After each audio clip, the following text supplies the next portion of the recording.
This might completely change the way you play eFootball 2027. Fluid formation is one of the most powerful new features in game, but there is a problem. Most players are going to use this completely wrong. Just because you can make your players switch position doesn't mean you should.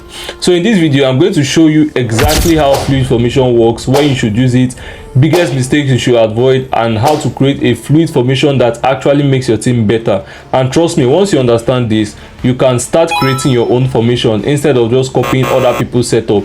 Let's get into it. First, for those of you who haven't activated fluid formation yet, here's how to do it. Just go into your game plan, go into formations and turn on fluid formation. Then go back to your squad and manually set up your attacking and defensive formations, and that's it. But now the important part, just because fluid formation is available doesn't mean you have to use it. Don't overcomplicate it, and if you decide to use it, please don't be weird with it. I see the potential of this feature, but you don't just want to create something completely unrealistic just because the game allows you to. The most important rule I want you to remember is this: your attacking and defensive position should be close enough for your players to transition between them quickly. Think about what happens to you when you lose possession.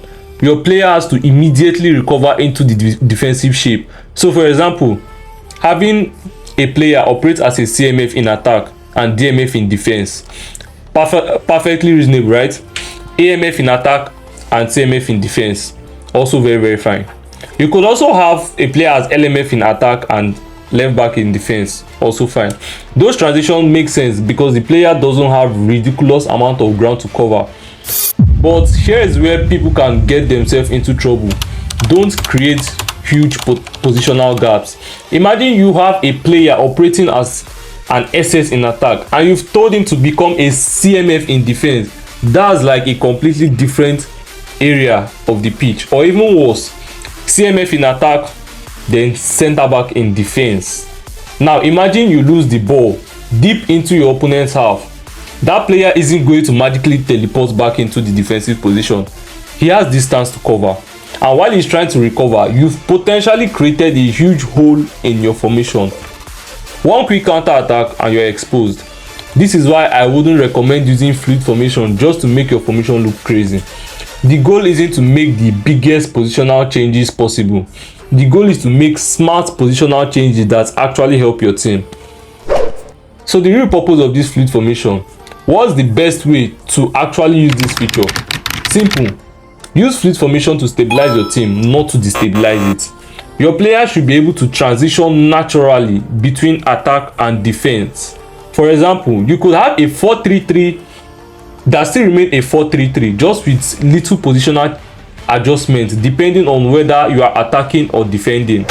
Or you could have something like a 4-2-2 that transforms into a 4-2-4 when you are attacking.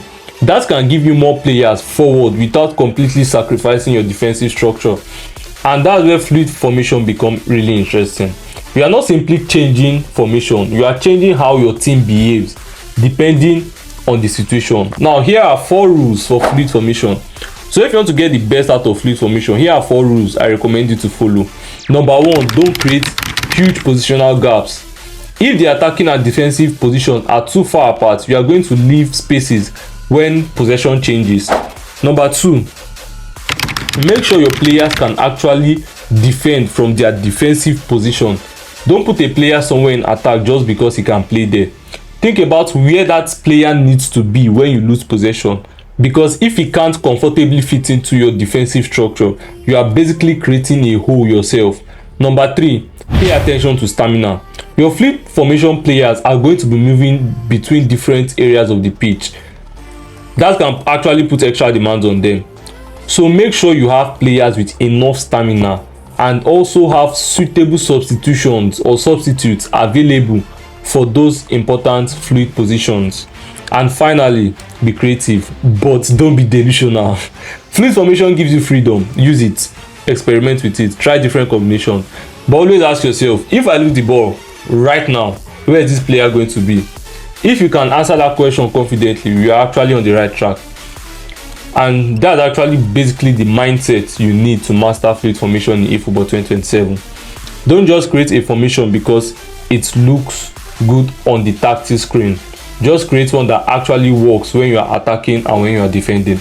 Experiment with it, play some matches, see where the gaps appear, make adjustments, and eventually you'll be able to create fluid formation that's completely suited to your own play style. But there's one more thing, you don't have to figure it out all yourself. In my next video, I'm going to show you my top 3 or top 5 best fluid formations in eFootball 2027, including the formation I've found most effective and exactly how they work.